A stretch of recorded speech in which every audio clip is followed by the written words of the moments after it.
Hello, I am the Dark Knight Apologist, and welcome back to Dark Knight Apologetics. Hello, I am your host Jeremy, and welcome to another video on my channel. Hello, I am your host Jeremy, and this is a video I am mirroring that someone else made. In the description will be a link to the original video.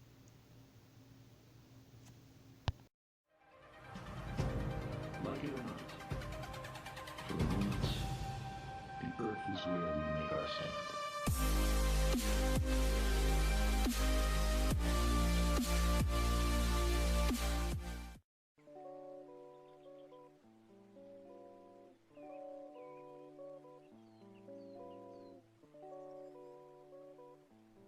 Before I get too far into this video, I want to thank and shout out a subscriber and good friend.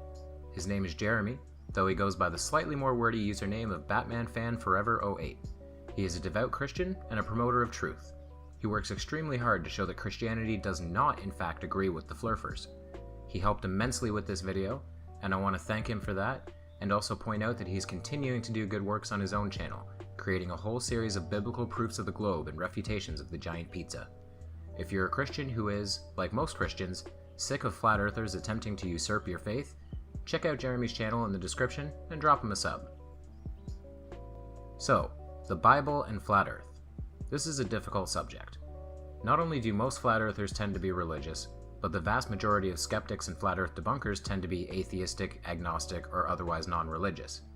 The reasons for this are various and another topic in and of itself, so today, I'm going to ignore my natural distaste for religion, and I'd like you all to do the same.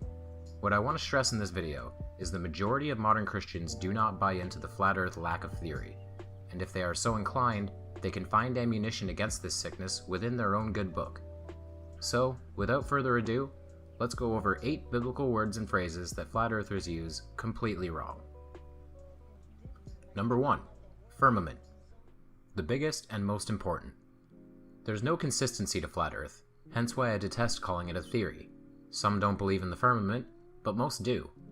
There is no space because the sky ends in a dome over our heads that separates us from the waters of heaven, or something. The idea of the firmament comes largely from Genesis 1:6. Then God said, "Let there be a firmament in the midst of the waters, and let it divide the waters from the waters." Of course, the Bible was not written in 17th century English.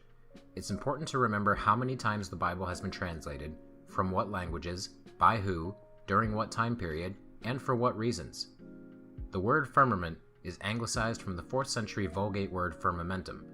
The Vulgate is a Latin translation of the Bible, commissioned by Pope Damasus I to revise the old Latin Gospels then in use by the Roman Church, and was in fact done by translators who held different text type preferences.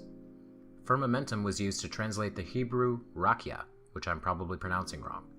This Hebrew word means nothing more than expanse, and refers to the expanse of the sky that God named the heavens.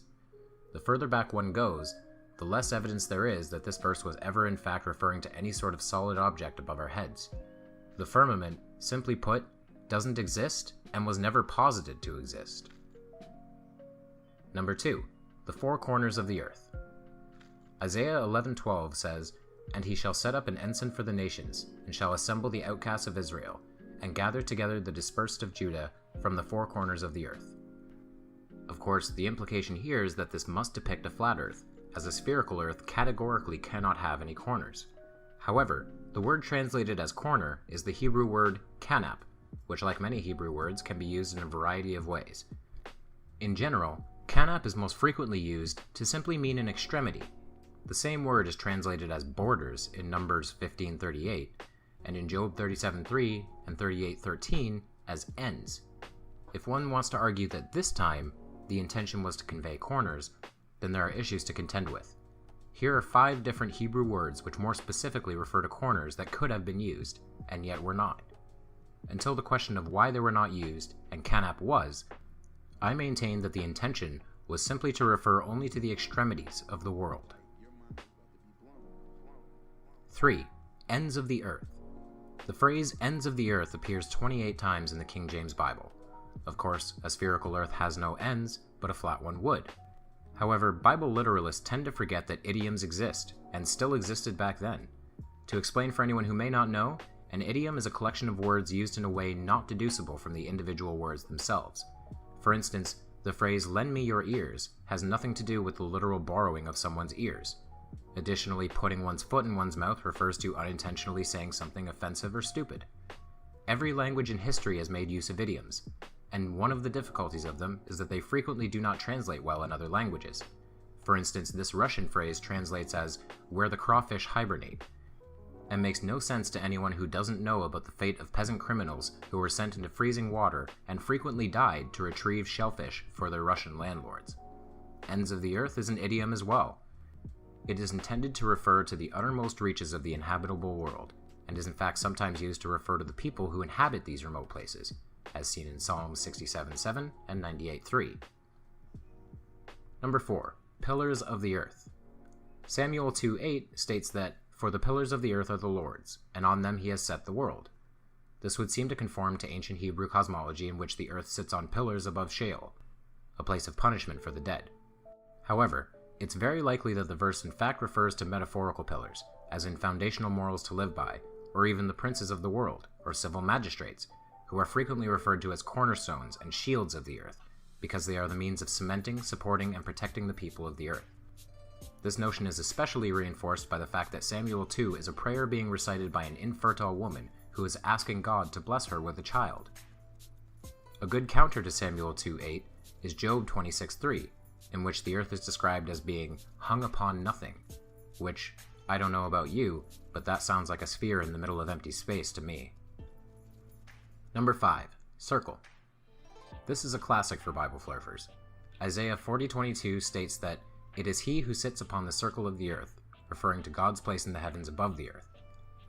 Of course, circle would seem to match the disc shape of Earth as seen in the flat Earth non-model. However, I would like to offer a counter in the form of a simple geometry problem. This is a question I can ask flat earthers about many things we can observe that I don't believe I've ever seen them answer honestly. What shape looks to the observer like a circle, no matter what angle it is viewed from? What would a spherical Earth look like to a being situated above it? The Hebrew word that is usually translated as circle is kug. It's found again in Job 22:14, where it is translated as vault in the New American Standard Bible. Clouds are a hiding place for him, so that he cannot see, and he walks on the vault of heaven. In many ways, kug seems to imply a three-dimensional object when it is used, and is in fact used for an entirely different word in modern Hebrew. Guess which word? Sphere. Number 6. Footstool. I know, it's on the face ridiculous, but bear with me here. Before I started this channel, I was watching a video with some friends by TigerDan925 about how the Bible proved a flat earth. We were laughing hysterically throughout it, because we kept noticing the way he was interpreting words literally, like pillars and foundation, but then we came to footstool. Isaiah 66:1. "The heaven is my throne, and the earth is my footstool." At this point, we paused the video and I turned to my friend, who had already saw it before, and asked, "He's not going to do what I think he's going to do, is he?" My friend only smiled and nodded. We unpaused the video and Tiger Dan said, "This is what a footstool looks like," cutting to a picture of, you guessed it, a literal footstool. Here's a simple fact for Bible literalists. If you're going to say everything is to be taken literally, you have a laundry list of contradictions and problems to deal with. It's a metaphorical footstool. That's all. Number 7. Heights. This is another bizarre one. Bible flurfers frequently state that the height of things like trees and mountains indicate a flat earth. For instance, Daniel 4:11, which reads, "The tree grew and became strong, and its top reached to heaven, and it was visible to the end of the whole earth." Of course, on a sphere, there is no way a tree could be visible from everywhere on earth. However, this is a moment in which we must remember the context of the passage. The 4th chapter of Daniel is actually an account of a dream had by King Nebuchadnezzar. The simple fact is that dreams do not follow logical rules or the laws of physics. Nothing in a dream needs to make sense, and no one should ever use an account of a dream as evidence for a lesson in geography. I hate to dream. Dreaming takes energy. Sleeping is supposed to be a relaxing affair. I lay down on the bed, it feels great. Next thing you know, I have to build a go-kart with my ex-landlord. Number 8. Doctrine and Dogma. This one I didn't need to do too much research for. This is a simple matter of the nature of religions versus the nature of science. I am sick and tired of flurfers calling science a religion because it's objectively wrong. Science is nothing more than a method for understanding the world. That's it. It's a process, not a belief. It has no doctrine, and it has no dogma. To explain, a doctrine is a shared belief throughout multiple sects of a religion, like for instance the divinity of Christ, which is accepted by all forms of Christianity. A dogma, on the other hand, is simply a required belief, and doesn't need to be shared throughout other forms of the religion, like say the rituals and saints recognized exclusively by the Catholic Church. Science, on the other hand, has no beliefs. It has no doctrines, no dogmas, no faith. Science is nothing more than reaching out with your prehensile paws and using them to make sense of this crazy world we find ourselves in. It seems to me that flat earthers can't do anything correctly. They completely misunderstand the fundamentals of science, and they also completely misunderstand the tenets of their own religion. It reminds me of my first debate, in which my opponent stated the golden rule was to treat people how you are treated. I treat people as they treat me, Kevin. It's the golden rule. You should start living by it. That's not the golden rule. The golden rule is to treat others as you want to be treated. You can't even get religion right. Flurfs, we are bored of your hostility, your misquoted verses, and your ramblings about scientism. You could just sit down and talk to us, but it seems that's impossible at this point. I would like to once again thank BatmanFanForever08 for helping out with this video, and again, check out his channel if you want to see more about religion and Flat Earth. If you like this video, please give it a like. If you want to see more, please subscribe to my channel, which is DeadKennedyInSpace. If you want to support me further, consider donating on Patreon or purchasing some of my work through Amazon or Teespring. Thank you, and I'll see you over the curve, Space Cowboys. Live there, on the mote of dust, suspended in a sunbeam, in a vast cosmic arena.